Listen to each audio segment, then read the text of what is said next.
Hello my dear students, once again I welcome you all on online classes of RBS Classes, the Pariksha Guru, and I am here to teach you English especially for TGT, PGT, LT, NET, JRF and higher education.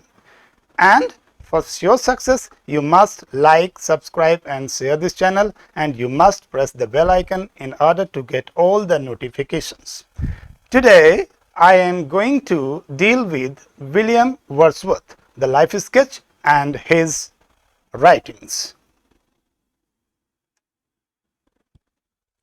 So, William Wordsworth. Who William Wordsworth was? This must be the first question.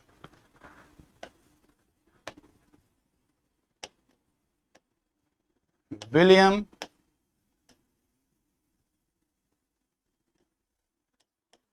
Wordsworth.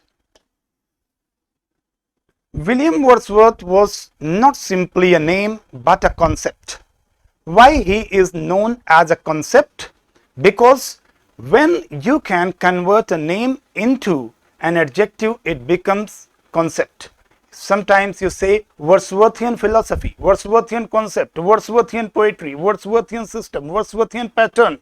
What do you understand by this? When you say Wordsworthian, it becomes a concept. When you say Shakespearean, it becomes a concept. When you say Keatsian, it becomes a concept. So Wordsworth was not simply a man but a concept. Wordsworth केवल एक नाम नहीं है बल्कि एक विचार है. Wordsworth एक विचार है. क्यों? क्योंकि हम Wordsworth को Wordsworthian में बदल सकते हैं. So Wordsworth, William Wordsworth. William Wordsworth was a romantic poet. How? William Wordsworth belongs to romantic age, and that's why he is known as a romantic poet. The very first thing that we'll see William Wordsworth is the life sketch. The life sketch simply means the life sketch. What do you understand by the life sketch? Simply means biography. I am going to deal with his life today. That when was he born, when he died, and whatever he did between his birth and death. अपने जन्म और मृत्यु के बीच उन्होंने क्या क्या किया? That is the thing that I am going to deal with today. The life sketch. The very first thing that comes to know that he was born on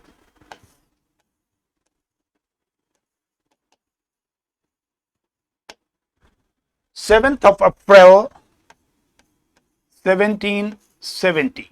You must know that 1770 was the year which actually fell in neoclassical age. Means he was born when neoclassical age was going on, and he died in 1850, and the date was 23 April 1850. This is the date of birth and this is the date of death. ये उनके जन्म का year है और ये तारीख, और ये उनके डेथ की तारीख है और ईयर है. The important thing that you must know, महत्वपूर्ण चीज है जो आपको जानना चाहिए. This date is important because on this very date, William Shakespeare, the biggest literature of the world, was the man who died. 23 अप्रैल 23 अप्रैल को ही विलियम शेक्सपियर की भी डेथ हुई थी, और मजेदार बात यह है कि इसी डेट को उनका जन्म भी हुआ था. सो पहली जो चीज आपको पता चली कि विलियम वर्ड्सवर्थ का जन्म 7 अप्रैल 1770 को हुआ और उनकी डेथ 23 अप्रैल 1850 को हुई. मतलब इस दुनिया में वो 80 साल रहे. एक बहुत बड़ा पीरियड होता है स्पेशली फॉर लिटरेचर्स. अब अगली चीज जो आपको जाननी है वो जाननी है कि उनके पेरेंट्स कौन थे. उनके पेरेंट्स यहां देखिए आप, John Wordsworth, John Wordsworth was his father and and Cookson. And Cookson was his mother.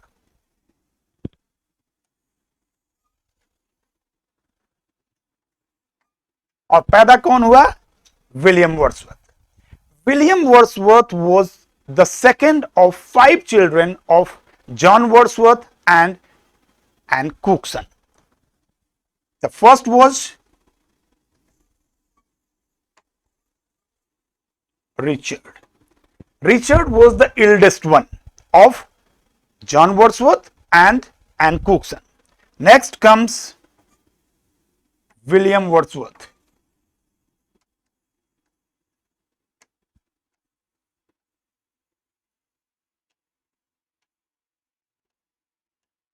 Means he was the second child of his parents. Third comes Dorothy, only sister. Dorothy was very near to William Wordsworth lifelong.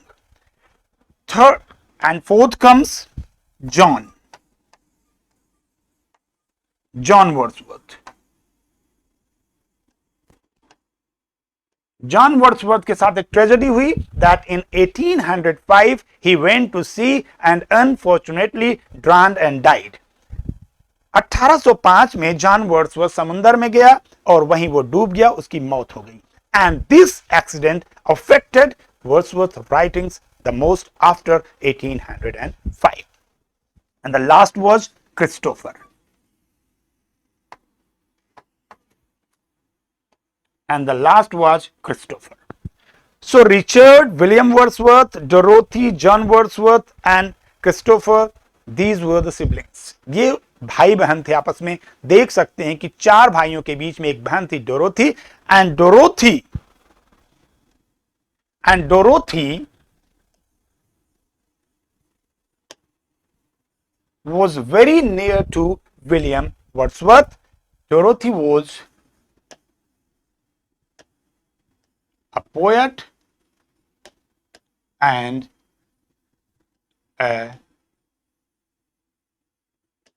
डायरिस्ट. मतलब वो diary भी लिखा करती थी और poet तो थी, बहुत नजदीक थी विलियम वर्ड्सवर्थ के. पूरा लाइफ बहुत नजदीक थी वो विलियम वर्ड्सवर्थ के. अपने 3 भाइयों में वो बहुत दिलचस्पी नहीं रखी, लेकिन एक भाई उनके थे विलियम वर्ड्सवर्थ जो आपके कवि हैं, वो बहुत नजदीक थे उनके. The Dorothy is a big name in the life sketch of William Wordsworth. यहां जो कुछ महत्वपूर्ण बातें हैं वो आपको जानना है. That his mother means Wordsworth's mother and Cookson died. His mother Cookson died in 1778. You can see that William Wordsworth was just 8 when his mother died, and his father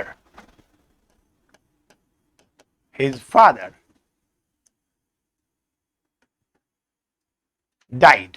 His father's name was John Wordsworth. Died in 1783 when Wordsworth was just 13 years. Means when William Wordsworth was 13, he became an orphan. कितने दुख की बात है. कोई और दूसरा बेटा allow नहीं किया गया था उनकी लाइब्रेरी यूज करने के लिए, लेकिन वर्ड्सवर्थ लाइब्रेरी भी यूज करते थे. And William Wordsworth was by his father to read. ये इंपॉर्टेंट है, एग्जाम में आ सकता है कि विलियम वर्ड्सवर्थ के पिता ने उनको खास तौर पर किसको पढ़ने के लिए कहा था. तो 3 नाम अपने दिमाग में बैठा लीजिए. ये 3 नाम हैं William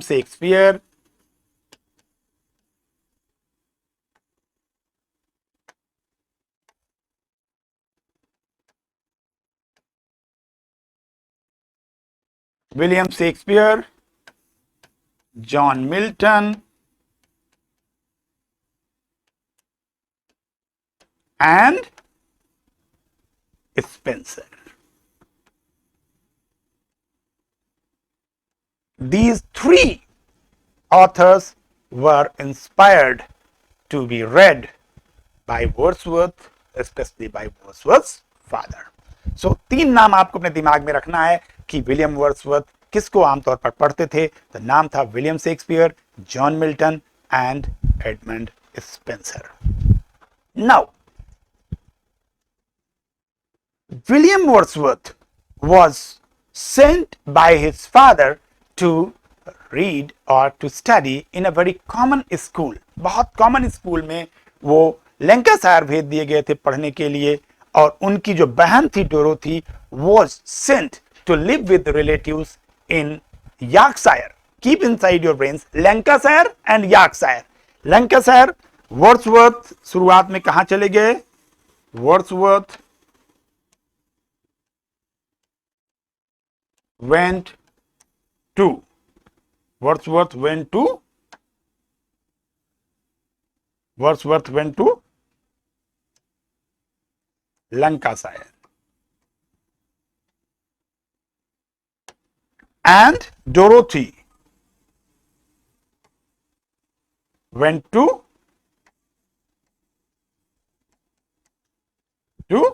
Yorkshire.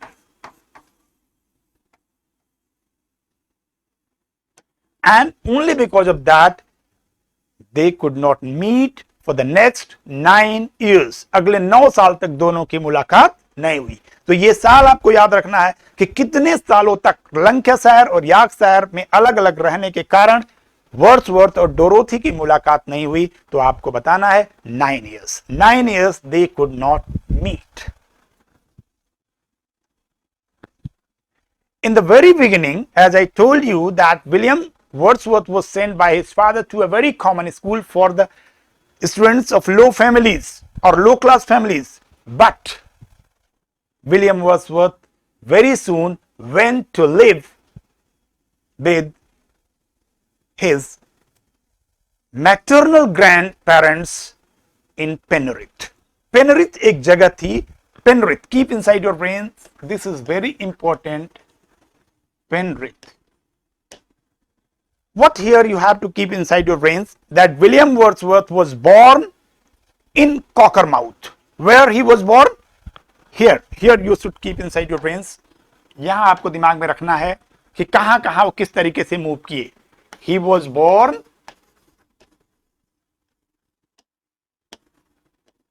in Cockermouth.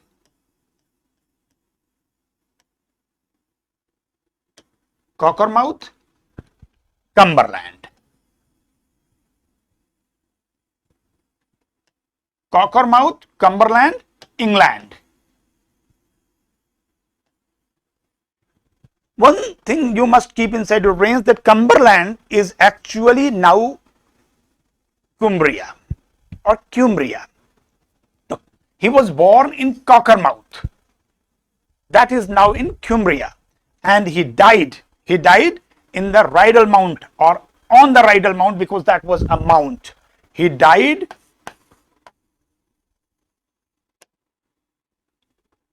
in Rydal Mount.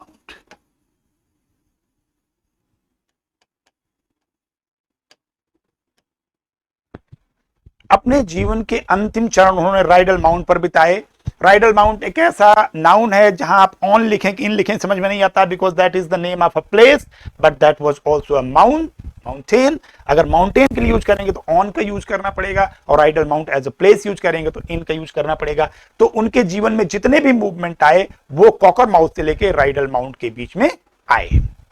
Now Penrith was a place where he got a new direction. Penrith एक ऐसी जगह थी जहां उनको एक नई दिशा मिली। पेनरिथ उनके नाना नानी का घर था। पेनरिथ जब वो गए तो नाना नानी ठीक ठाक परिवार के थे। वहां विलियम वर्ड्सवर्थ को उन लोगों ने एक ऐसे स्कूल में भेजा जो स्कूल हाई क्लास फैमिलीज के लिए था, तो वहां से उनकी पढ़ाई लिखाई ठीक ठाक शुरू हुई। Penrith was a place, Penrith एक ऐसी जगह है जहां विलियम वर्ड्सवर्थ की मुलाकात किससे हुई? हचिंसन से। In Penrith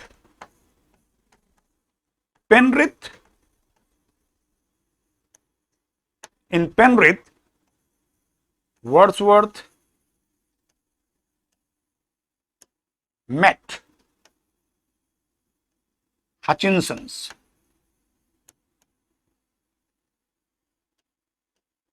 Hutchinsons were the families, big short families Hutchinsons were. Hutchinsons big short families थे. Out of these family members, out of these Hutchinsons, there was a female member, that was Mary Hutchinson. Mary Hutchinson. This name is very important. Why this name is very important? Because Mary Hutchinson met William Wordsworth in Penrith, and in the life to come, आने वाले जीवन में Mary Hutchinson later became his wife. Mary Hutchinson Wordsworth की पत्नी बाद में बनी, लेकिन शुरुआत में उनकी वो स्कूल फ्रेंड थी. तो Mary Hutchinson is a big name. Mary Hutchinson उनके जीवन में एक बड़ा नाम है. तो पेनरिथ में उनको एक खुला जीवन मिला.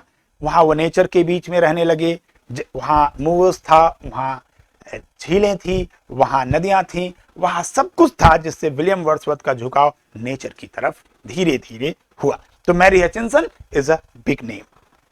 So,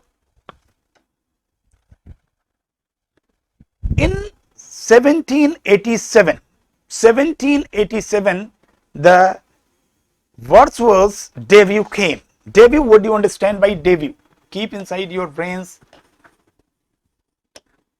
Debut. This is not called debut, this is called debut, means your first performance or the first writing. Where you find the first writing of William Wordsworth. William Wordsworth की पहली writing आपको कहां मिलती है? That he composed a sonnet, Divot. Divot. He published a sonnet in the European magazine. The European magazine was a very famous magazine in England, and in it he published a sonnet, and that was his debut in the writing. Writing में ये उनका क्या था? Writing में उनका debut था, जिसे हम कहते हैं debut. Now, in 1787 he joined a college that is known as John's College, Cambridge. He joined John's College, Cambridge in 1787, and in 1791,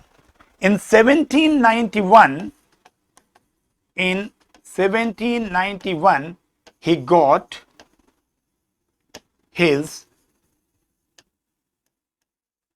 BA degree. BA degree William Wordsworth को कब मिली? 1791 में. Now he moved towards his career. Important thing is that we have to go out of his career in order to understand that what actually he did after getting BA degree or just before getting BA degree. BA degree प्राप्त करने के बाद या ठीक उसके पहले उन्होंने क्या किया, ये जानने के लिए हमें थोड़ा सा उनके कैरियर से बाहर जाना पड़ेगा. In France is very near to England, as you know. So France में तब तक एक बड़ी घटना शुरू हो चुकी थी that in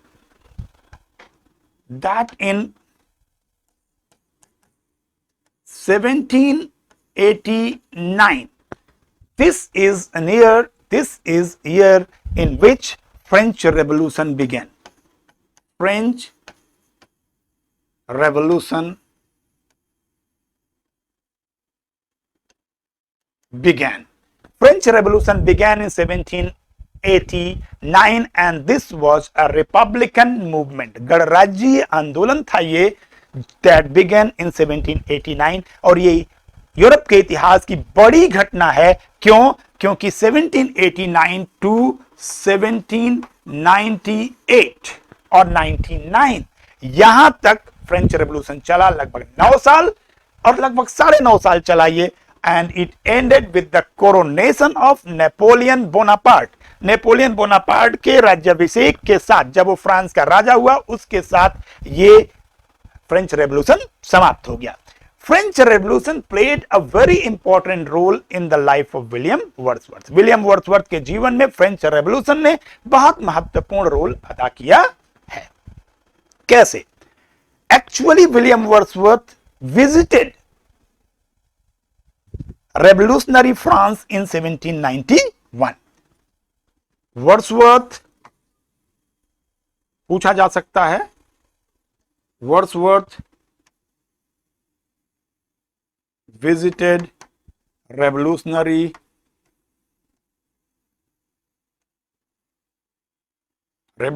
France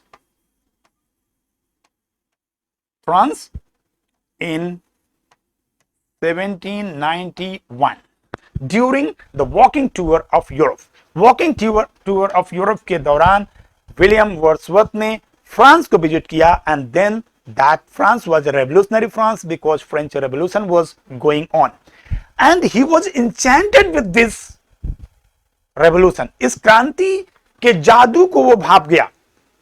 क्यों? क्योंकि उसे लगा कि क्रांतियां आवश्यक हैं in order to bring a change, परिवर्तन लाने के लिए and sudden change specially revolution जरूरी है। और रेवोल्यूशन जो था वो बहुत शांतिपूर्ण तरीके से चल रहा था and that's why William Wordsworth liked it the most. इन्होंने अपने प्रिल्यूड इनका जो मैग्नम ओपस है, उनकी सबसे बेहतरीन राइटिंग है, सबसे खास राइटिंग है, उसमें कुछ लाइंस हैं जिसको उन्होंने बाद में द फ्रेंच रेवोल्यूशन नाम से अलग भी कर दिया था सोनेट के रूप में, जिसमें उन्होंने बहुत ही मजेदार बात लिखी है। उन्होंने लिखा है, bliss was it in that dawn to be alive but to be young was heaven. कहते हैं जो लोग फ्रेंच रेवोल्यूशन के दौरान वहां थे और जीवित थे उनके लिए ये वरदान था, लेकिन जो नौजवान थे उनके लिए तो ये स्वर्ग ही था। क्यों?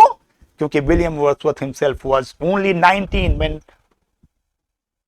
French revolution commenced. जब फ्रेंच रेवोल्यूशन की शुरुआत हुई तो विलियम वर्ड्सवर्थ खुद मात्र 19 साल के थे, but when in 1791 he visited France he was 21. But very soon, लेकिन बहुत जल्दी he started disliking or despising this revolution. Why? Because this revolution became bloody. ये revolution खूनी हो गया, खून से लथपथ हो गया, मौतें होने लगी, नरसंहार होने लगा, जिसके कारण उसने फ्रेंच रेवोल्यूशन को डिसलाइक करना शुरू कर दिया। तो विलियम वर्ड्सवर्थ को शांति पसंद थी। He was a poet of evolution not a poet of revolution. अगर रेवोल्यूशन बहुत शांति से चल रहा है तो उन्होंने पसंद किया, लेकिन जैसे वो खूनी हुआ उन्होंने उसको त्याग दिया, छोड़ दिया। अब देखिए महत्वपूर्ण बात आपके लिए आ रही है, अति महत्वपूर्ण बात आपके लिए आ रही है। इस बात को आप ध्यान में रखिएगा कि 1791 was a very important year in the life of William Wordsworth. William Wordsworth के जीवन में 1791 एक महत्वपूर्ण साल था। कैसे? Because in 1791 during the tour of France, जब फ्रांस की यात्रा पर वो थे, उस दौरान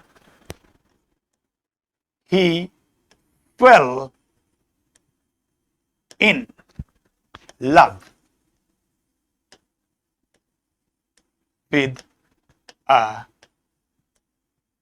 French woman. यहां उन्हें एक फ्रांस की महिला से या लड़की से प्यार हो गया और उस लड़की का नाम था एनेट वैलोन। एनेट वैलोन से उन्हें प्यार हो गया। कब? इन 1791 and in the following year का मतलब होता है इन 1792। 1791 में प्यार हुआ और 1792 में Annette Vallon gave birth to a daughter, एक लड़की पैदा हुई and her name was Caroline. उसका नाम क्या था? Caroline.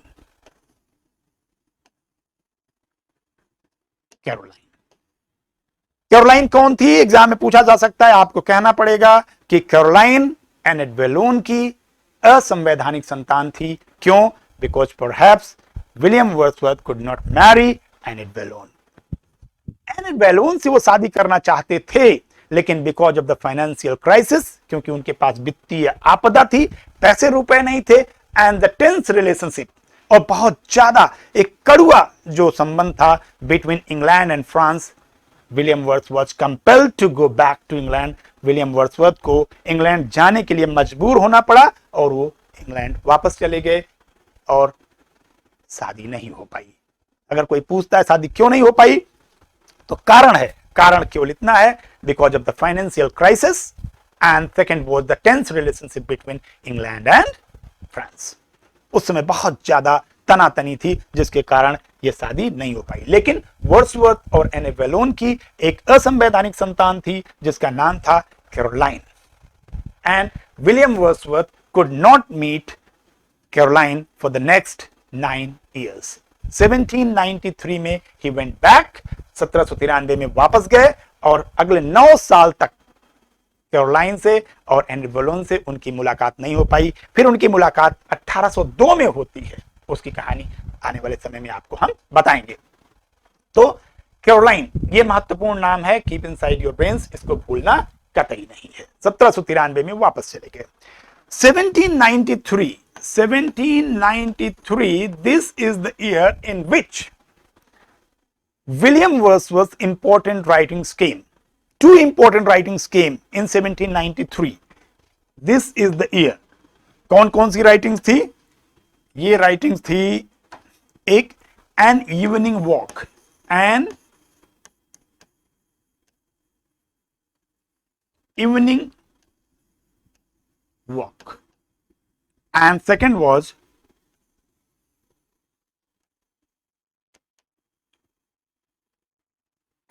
descriptive sketches. What kinds of writings these were? These were actually the travelogues. ये सब वॉकिंग टूर की जो उनके एक्सपीरियंस थे इसमें दिए गए थे, तो these are called travelogues। तो ये दो महत्वपूर्ण राइटिंग्स आपके सामने आई हैं। When in 1793 debut, मैंने पहले ही आपको बता चुका हूं, that came in the European magazine, that was a sonnet, but the important writings for the first time came in 1793, 1793 में आई, और ये राइटिंग्स थी एन इवनिंग वॉक, ये भी collection of poems, and descriptive sketches, ये भी कलेक्शन ऑफ पोएम्स। ये कविताओं का संग्रह है दोनों, और दोनों ही 1793 में आई हैं। ठीक है, यहां तक आप देखिए।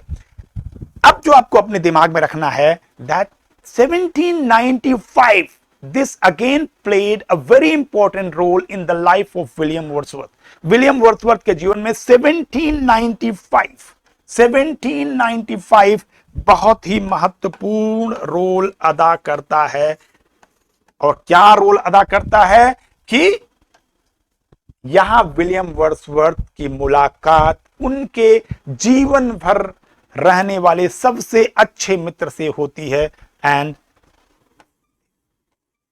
his name was Wordsworth here met S.T.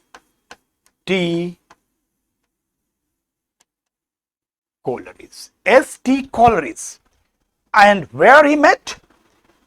In Somerset. Here two things are very important. That first, Wordsworth met Coleridge when? In 1795. And where he met? He met in Somerset. Somerset में उनकी मुलाकात हुई, और इसके बाद वो life long friend रहे दोनों, बहुत ही अच्छे फ्रेंड रहे दोनों, साथ साथ बहुत लंबा वक्त बिताया। So Wordsworth met S.T. Coleridge. Full name is Samuel Taylor Coleridge. Samuel Taylor Coleridge. You must know that his full name was. अब देखिए, अब चीजें आगे बढ़ेंगी उनके कैरियर के लिए। 1795 में उनकी मुलाकात हो गई एस.टी. कॉलरिज से।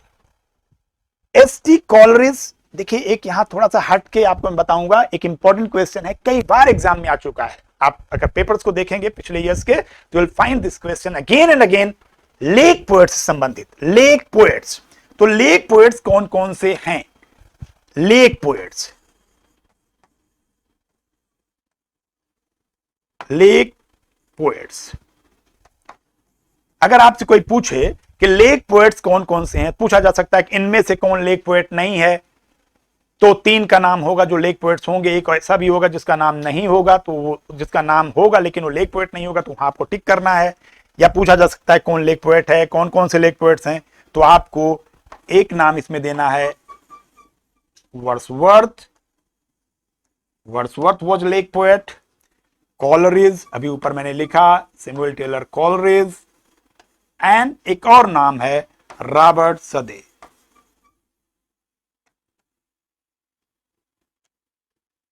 These are called lake poets. इन्हें हम क्या कहते हैं? लेक पोएट्स कहते हैं। लेक पोएट्स कौन कौन से हैं? Wordsworth, Coleridge and Southey. These are the lake poets. Never forget, क्योंकि ये एग्जाम में आ सकता है। Next, 1795 to 1797, 1795 to 1797, these 2 years came to be used by Wordsworth in the writing of a tragic verse, Borderers.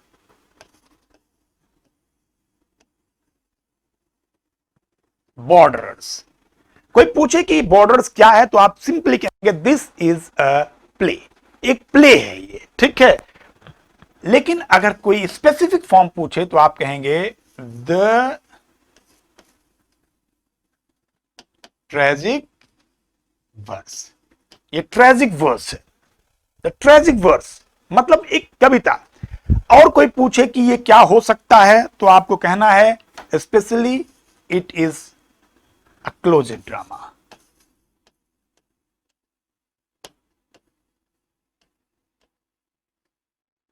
Closed play or closed drama. Closed drama, what do you understand by closed drama? Simply a drama which is written to read, not to perform. जो केवल पढ़ने के लिए होता है, perform करने के लिए नहीं होता, उसे हम कहते हैं क्लोजेड ड्रामा। तो बॉर्डर्स एक क्लोजेड ड्रामा है जो 1795 और 1797 के बीच उन्होंने लिखा, जिसमें उन्होंने जो देशों की सीमाएं होती हैं उसके बारे में अपना अनुभव साझा किया, क्योंकि उन्होंने कई देशों का सैर किया था। ठीक है, देखिए इसके साथ धीरे धीरे धीरे धीरे समय गुजरा और एक साल आता है जिसे हम कहते हैं 1798। अगर आपसे कोई पूछता है if you are asked that when romantic age began, romantic age की शुरुआत कब हुई, तो sometimes you will say according to books it began in 1789 with the French Revolution, but it would not be right. ये सही नहीं होगा। You must say that romantic age स्वच्छंदतावादी युग began in 1798 with the publication of lyrical ballads.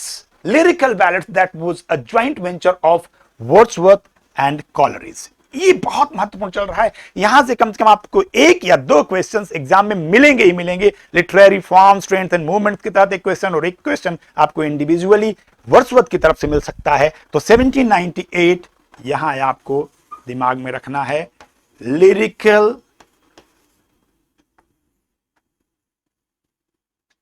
Ballads, this is the name of a writing. Lyrical ballads कहा जाता है, it is said that with the publication of lyrical ballads William Wordsworth and Coleridge launched romantic age. Romantic age इन लोगों ने शुरू किया। तो lyrical ballads that came in 1798 was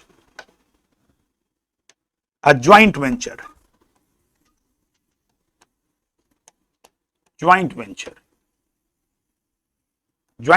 of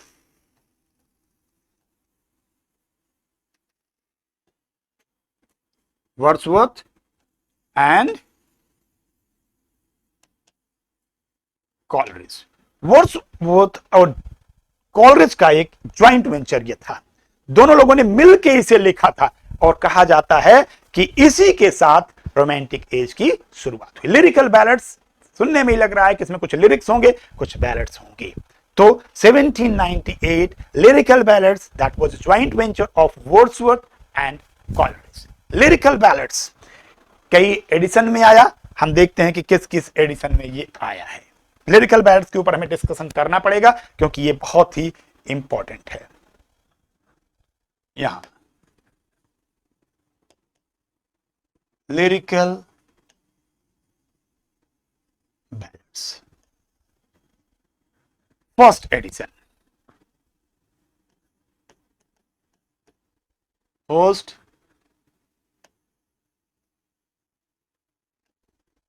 first edition came in 1798. 1798. How many poems were there? How many poems were there? With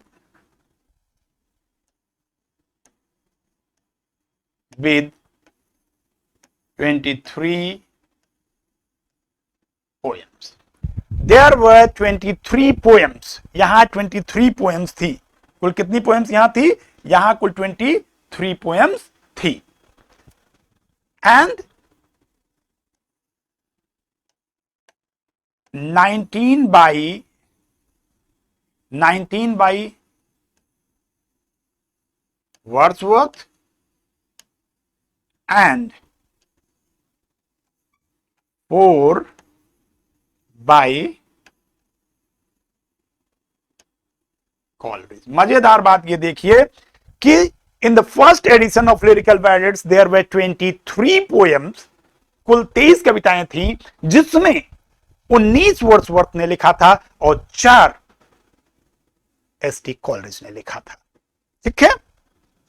जो आपको याद रखना है, द फर्स्ट पोएम, जो पहली पोएम इसकी थी वो थी, ये सब याद रखना है आपको क्योंकि यही एग्जाम में आएगा. द फर्स्ट पोएम वाज, इस एडिशन में फर्स्ट पोएम वाज द, बहुत बार एग्जाम में आए, पहली पोएम कौन सी है, अंतिम कौन सी है? The Rime of Ancient Mariner. The Rime of Ancient Mariner bye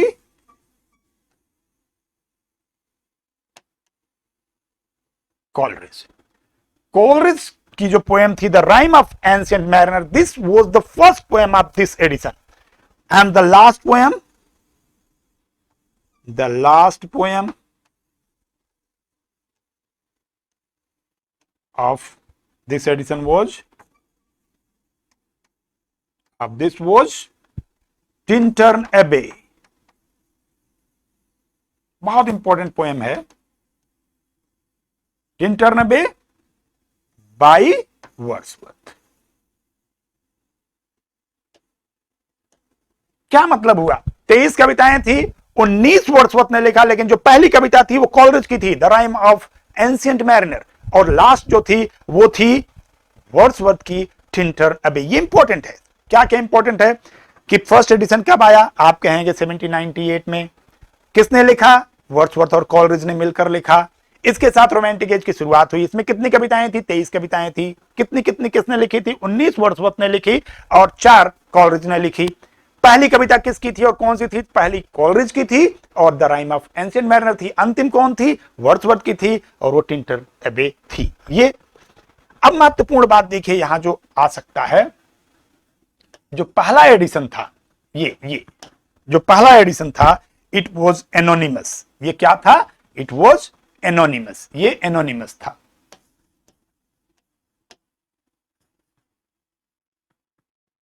anonymous. What do you understand by anonymous? Anonymous का मतलब होता है जब आपको उसके रचयिता, लेखक, आथर, पोएट पता ना हो. किसने लिखा है नहीं पता, मतलब उस एडिशन पर किसी का नाम नहीं था, किसने लिखा है. एनोनिमस थी मतलब किसी का नाम लिखा ही नहीं था, किसने लिखा है, ऑथर का नाम पता नहीं था. अब बात आती है सेकेंड एडिशन की. सेकेंड एडिशन की बात आती है तो सेकेंड एडिशन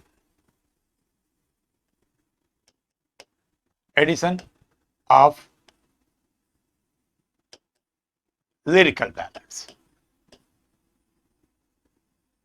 came in 1800. ये 1800 में आया. 1800 में आया. इसमें महत्वपूर्ण बात थी कि now it was not anonymous. with the name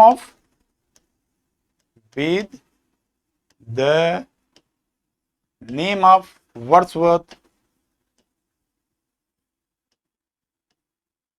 Wordsworth as writer.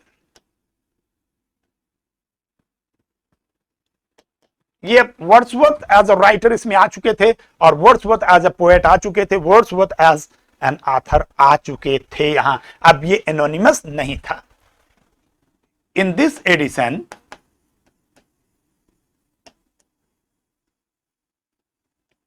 Addition Wordsworth added preface. Preface is considered to be the most important writing of theory in romantic age. Romantic as में सबसे महत्वपूर्ण writing इसे theory के लिए मानी जाती है। Preface में आप वर्ड्सवर्थियन थियरी ऑफ पोएट्री पा सकते हैं कि पोएट्री कैसी होनी चाहिए। साफ साफ इसमें उन्होंने लिखा है। तो सबसे important prose work during romantic as is preface. तो पूछा जा सकता है प्रीफेस कब जोड़ा गया लिरिकल बैलेट्स में, तो आप कहेंगे in the second edition. Second edition की खूबी यह थी कि बहुत सारी कविताएं इसमें विलियम वर्ड्सवर्थ ने जोड़ दी और इसके लिए उनका नाम भी आ गया, कोलरिज का नाम कहीं नहीं था। और preface became very important. Preface की खूबी क्या है? प्रीफेस में you can find the theory of poetry by William Wordsworth. यही वो राइटिंग है, यही वो रचना है जिसमें विलियम वर्ड्सवर्थ ने कविता को डिफाइन किया। What is poetry? What is poetry? अगर हम बात करें कि व्हाट इज पोएट्री, तो विलियम वर्ड्सवर्थ ने यहां डिफाइन किया है। कैसे डिफाइन किया है? कहां दिया हुआ है? प्रीफेस में। पोएट्री इज ये आपको नोट करना चाहिए। Poetry is a spontaneous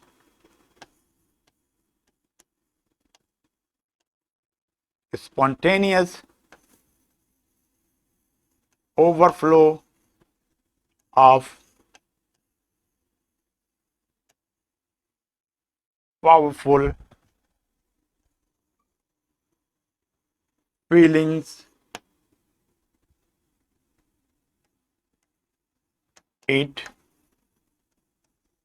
takes its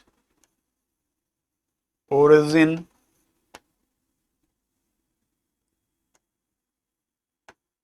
from emotions recollected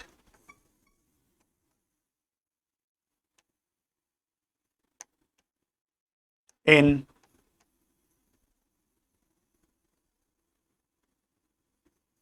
tranquility. This is the definition of poetry by William Wordsworth कि पोइट्री स्वच्छंद प्रवाह है ताकतवर भावनाओं का जिसकी उत्पत्ति होती है एकाकीपन में। विलियम वर्ड्सवर्थ ने पोइट्री को इस तरीके से डिफाइन कर दिया। विलियम वर्ड्सवर्थ ने पोइट्री को जो डेफिनेशन दी वो प्रीफेस में दिया। यही उन्होंने कहा poetry should be written in a very common language because it must be written for a common people in common language. उन्होंने कहा poetry, the language of poetry must be filled with emotions and coloured with imagination. उन्होंने कहा poet is a man speaking to man. जो कवि होता है वो एक व्यक्ति होता है, एक आदमी होता है, आदमी सामान्य आदमी से बात करता हुआ। तो जितनी भी थियोरी पोइट्री की है, अगर आपने प्रीफेस तैयार कर लिया, प्रीफेस आपने पढ़ लिया, तो माना जाता है कि विलियम वर्ड्सवर्थ को आप बहुत अच्छी तरीके से जान चुके हैं। तो ये प्रीफेस कब आया? सेकेंड एडिशन में आया, जो कि 1800 में आया। Third edition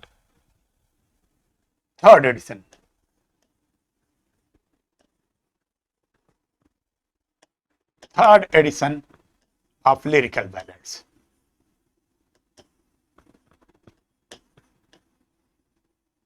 Lyrical ballads, 1802. Appendix was added in this, and fourth edition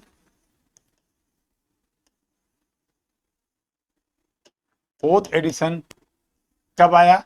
1805 में। And one thing inside your brains you must keep, that it was published in America. Lyrical ballads was published in America. It was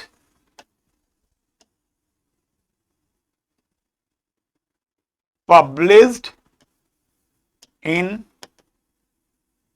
America in 1803, and here he became more popular than that in Europe. Europe में जितनी popular थी उससे ज्यादा popular ये America में हुई। तो ये उसके एडिशंस की बात रही, 4 एडिशंस में आई, 1798, 1800, 1802 एंड 1805। नाउ अब हम लिरिकल बैलेट से थोड़ा सा बाहर निकलते हैं। Will study it in detail, जब हम अपने कोर्सेस पढ़ेंगे, विशेष तौर पर पढ़ेंगे, तब इसके बारे में हम डिटेल में पढ़ेंगे। अब देखिए, अगर आपसे कोई पूछे कि व्हाट इज और which writing is known as the magnum opus, magnum opus, magnum opus of Wordsworth, Wordsworth का मैग्नम ओपस कौन सा है, मतलब सबसे महत्वपूर्ण राइटिंग कौन है, तो आप कहेंगे प्रिल्यूड। कौन सी? प्रिल्यूड। प्रिल्यूड उनकी सबसे महत्वपूर्ण राइटिंग है। प्रिल्यूड क्या है? A semi autobiographical, a semi autobiographical writing, अर्ध आत्मकथात्मक है ये, आधा, क्योंकि इसमें उनके अर्ली ईयर्स के बारे में पता चलता है। इसके बारे में थोड़ा सा हम देख लेते हैं कैसे। He started writing prelude in somewhere in 1797-98, कोई नहीं जानता कि कब शुरू किया, ठीक है। And then it was not prelude, तब ये prelude नहीं थी। He completed the prelude, he completed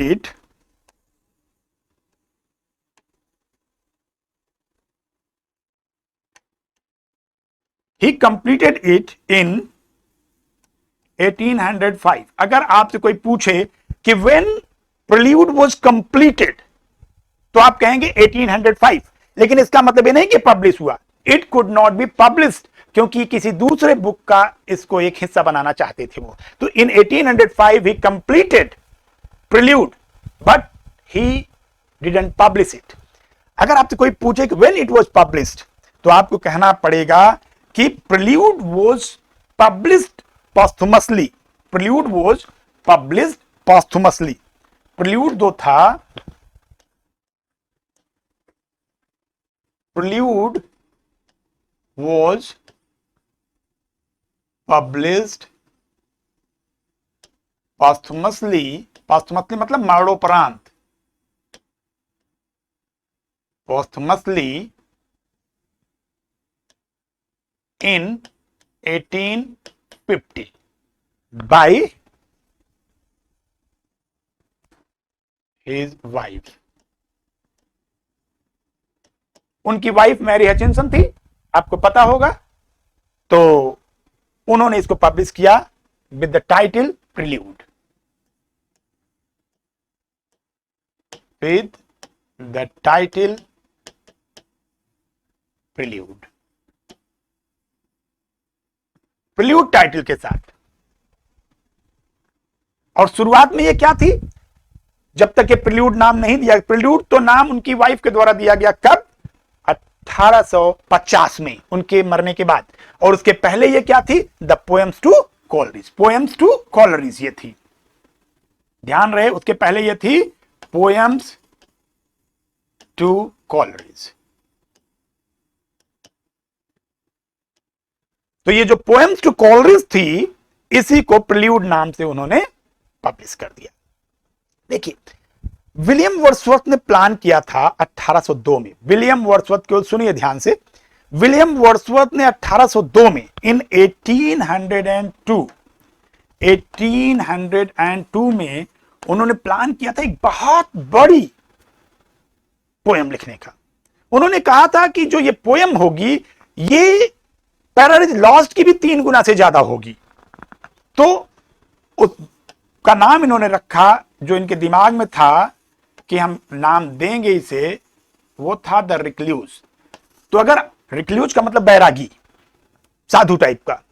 अगर आपसे कोई पूछे कि when the recluse was planned, तो आप कहेंगे इन 1802।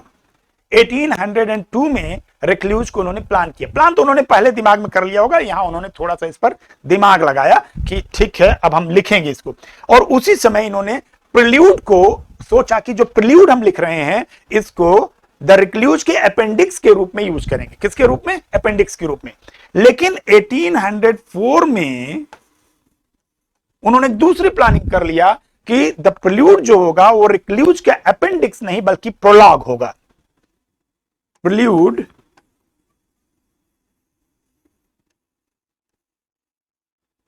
will be prologue to the recluse। Planning में था कि the recluse will be written, planning में था कि रिक्लूज जो लिखा जाएगा it will be written in 3 parts, ये 3 पार्ट्स में लिखा जाएगा। लेकिन अनफॉर्चुनेटली इसके 2 पार्ट्स कभी पूरे नहीं हुए, केवल सेकंड पार्ट पूरा हुआ and that was the excursion. The excursion नाम की एक राइटिंग उन्होंने लिखी, द एक्सकर्जन। कब आई ये आई 1814 में and it came to be known as the second part of the recluse। recluse के second part के रूप में जाना गया, while the first and third part never could be completed। उसका पहला और तीसरा पार्ट कभी कंप्लीट नहीं हुआ। तो ये अपने दिमाग में रख लीजिए। द लिरिकल बैलेड्स के बाद जो उनका दूसरा वॉल्यूम आया जो इंपॉर्टेंट था वो था poems in 2 volumes, poems in 2 volumes।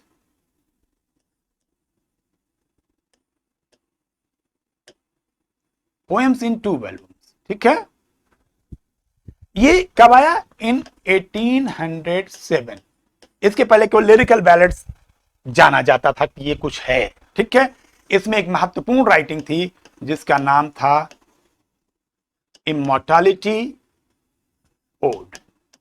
ये सब कलेक्शन ऑफ पोएम्स थी, इमॉर्टैलिटी ओड।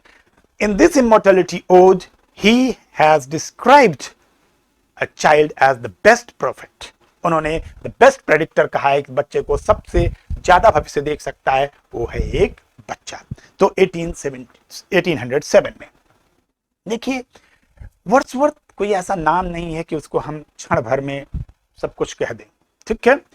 वर्ड्सवर्थ का जीवन कितना महत्वपूर्ण था केवल इसी बात से आप समझ सकते हैं कि इन 1843 में when Pele was the prime minister of England and Victoria was the queen, जब विक्टोरिया वहां रानी थी और प्राइम मिनिस्टर थे पीले, तो पीले ने इनको इनवाइट किया in order to be appointed as the poet laureate. तो अगर पूछा जाए कि वर्ड्सवर्थ कब से कब तक पोएट लॉरेट रहे, तो आप पोएट लॉरेट का मतलब होता है राजकवि, तो आपको कहना है 06 अप्रैल 1843 से लेके अपने डेथ तक, मतलब 23 अप्रैल 1850, यहां तक वो लगातार पोएट लॉरेट रहे। और उनके इंपॉर्टेंस को आप इसी बात से समझ सकते हैं that he was not ready to accept the laureateship, but Peel the prime minister of England insisted that you were required of nothing, आपको कुछ नहीं लिखना पड़ेगा, आप केवल पोएट लॉरेटशिप को ज्वाइन कर लीजिए, अपॉइंट हो जाइए, इससे उस पद की गरिमा बढ़ जाएगी। And that's why William Wordsworth ultimately accepted and never wrote during the laureateship। कभी लॉरेटशिप के दौरान उन्होंने कुछ भी नहीं लिखा। तो पोएट लॉरेट जब वो बने तो इंग्लैंड के प्रधानमंत्री थे पीले, और उस समय queen Victoria was the queen of England, England की वो महारानी थी। तो ये इंपॉर्टेंट डेट है 6 अप्रैल 1843 टू 23 अप्रैल 1850, ठीक है। अब हम विलियम वर्ड्सवर्थ के कुछ फिलॉसफी की बातें कर लेते हैं कि William Wordsworth as a poet कैसे थे।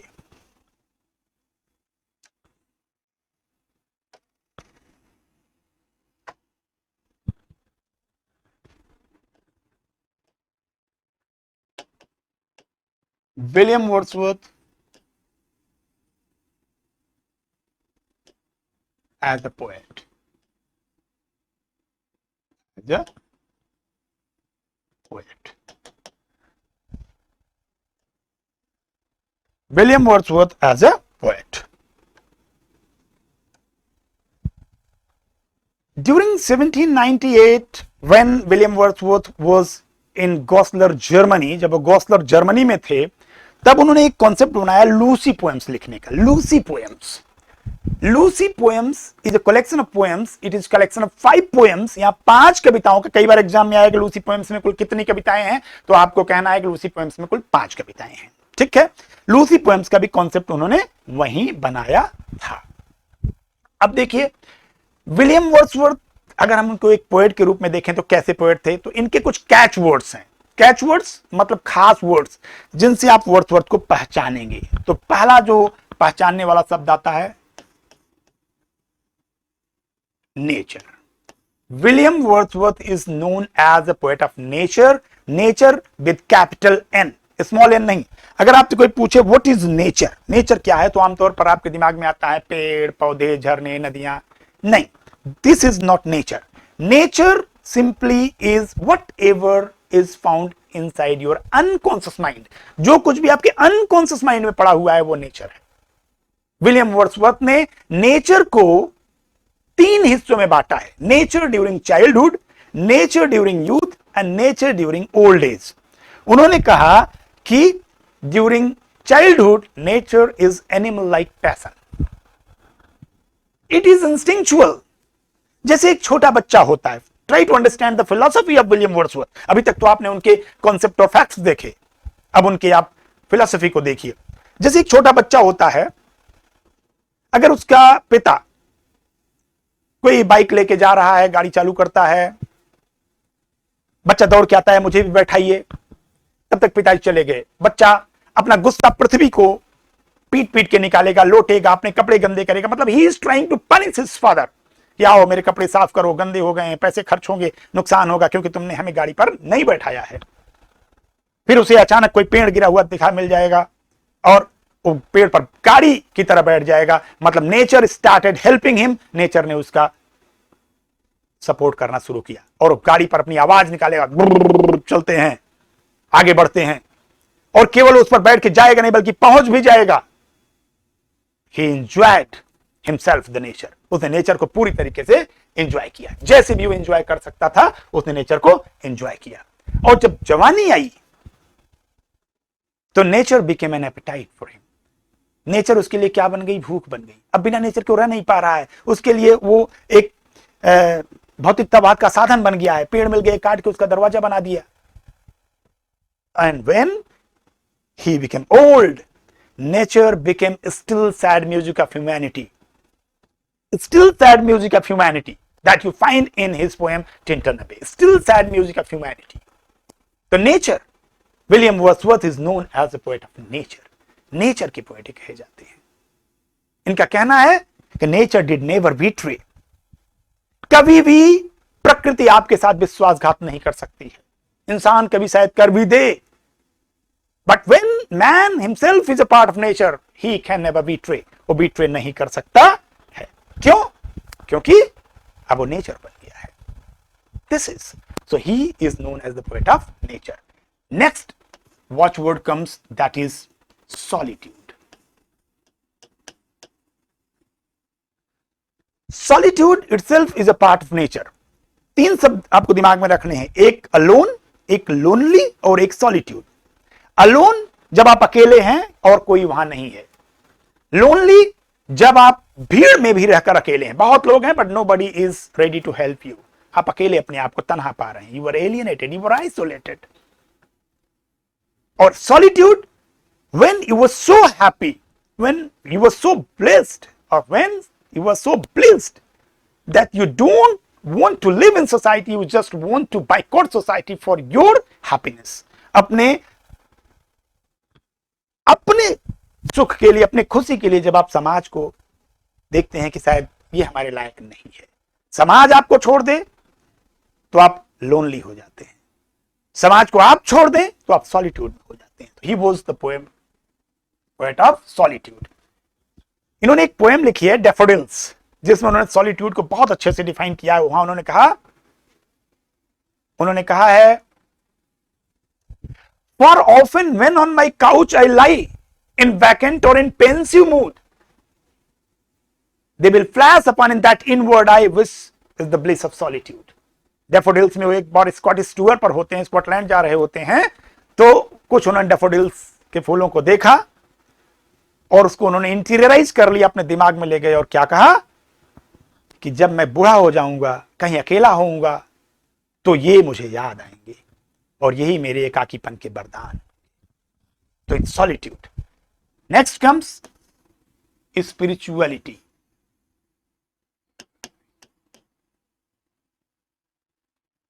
आध्यात्मिकता। आध्यात्मिकता एक बड़ा तथ्य है विलियम वर्ड्सवर्थ के लिए। कॉमन से कॉमन चीज को अनकॉमन बनाना कोई विलियम वर्ड्सवर्थ से सीखे। बड़ी सामान्य चीज में भी दैवी शक्तियों का समावेश कर देना केवल विलियम वर्ड्सवर्थ कर सकते थे। तो ये स्पिरिचुअलिटी का कॉन्सेप्ट है। Next comes mysticism. रहस्यवाद।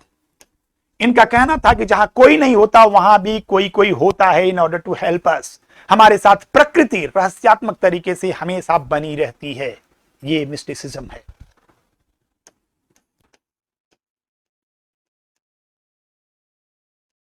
Pantheism. Pantheism सर्वेश्वरवाद। बड़ी आसान सी बात है कि प्रकृति के हर पल में, हर कण में जब आप ईश्वर को देखते हैं, then that is called pantheism. ईश्वर हर जगह है। सर्वेश्वरवाद इसे कहते हैं। Spot of time. Spot of time is always associated with imagination. इन्होंने एक पोएम लिखी है इमेजिनेशन, जिसमें वो कहीं जा रहे होते हैं, अचानक कल्पना में वो डूब जाते हैं और कब वो अपने बॉर्डर को पार कर जाते हैं उन्हें पता भी नहीं चलता है। Then that is known as spot of time.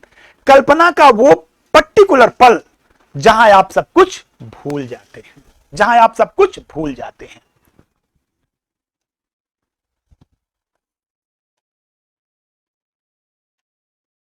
Organic sensibility.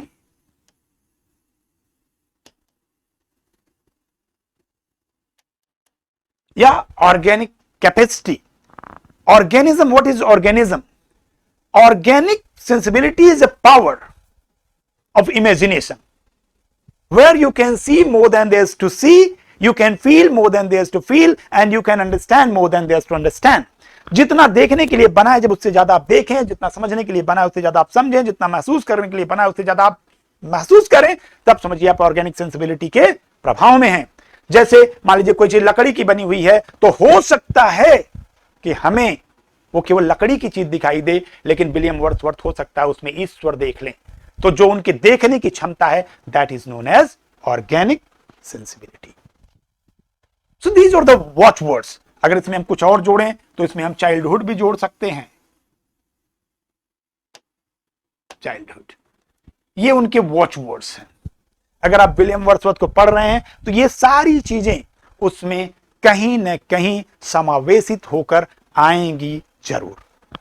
तो विलियम वर्ड्सवर्थ जो थे वो पूरे, he is known as the poet of sublimity. Sublimity इतनी ज्यादा है, छोटी सी छोटी बात को भी इतना खास बना के पेश करते हैं कि एक महान पोएट, उन्हीं के जैसा पोएट बहुत कम उम्र इस दुनिया में जिया, लेकिन महान वो भी लगभग इतना ही था। जॉन कीट्स ने उनको इगोटिस्टिकल सब्लाइम कह दिया। उनकी जो सब्लिमिटी थी वो ईगो में कन्वर्ट हो जाती थी। ऐसा किसका कहना था? जॉन कीट्स का। He called John Keats egotistical sublime. Why? Because his sublimity automatically converts into ego. Ego में कन्वर्ट हो जाती है। तो कीप इनसाइड योर ब्रेन्स कि जब सब्लिमिटी ईगो में कन्वर्ट होती है तो उसे इगोटिस्टिकल सब्लाइम कहते हैं। और ये बात किसने उनके लिए कही? ये बात उनके लिए कही जॉन कीट्स ने। ठीक है। तो जहां तक मैं समझता हूं कि विलियम वर्ड्सवर्थ का जन्म से लेके मृत्यु तक जो एक यात्रा हो सकती है, मैंने बहुत ही नटसेल में उसको डिस्कस करने की कोशिश की है। हालांकि वर्ड्सवर्थ ऐसे व्यक्ति हैं जिनको हम 1 घंटे या 1 मिनट या 1 साल में डिस्कस कर लें असंभव है। लेकिन वर्ड्सवर्थ से संबंधित जो महत्वपूर्ण बातें होंगी, जो फैक्ट्स होंगे, जो तथ्य होंगे, वो हम जब कोर्सेस के दौरान वर्ड्सवर्थ को पढ़ेंगे, क्रम से एक एक बात, एक एक फैक्ट्स, एक एक चीज, तब हम निश्चित रूप से उसको विशेष तौर पर पढ़ेंगे और निश्चित रूप से सफलता आपके कदम चूमेगी, ये मेरा वादा है। लेकिन सफलता पाने के लिए एक बार फिर से कहता हूं, आरबीएस क्लासेस द परीक्षा गुरु के ऑनलाइन चैनल को आप सब्सक्राइब करें, लाइक करें, शेयर करें, क्योंकि जितनी ज्यादा संख्या होती है, जितना ज्यादा कंपटीशन होता है, उतना ही अच्छा माहौल बनता है और निश्चित रूप से सफलता आपके कदम चूमेगी। आज के लिए बस इतना, अगले क्लास में फिर मिलेंगे, तब तक के लिए थैंक यू, गुड बाय।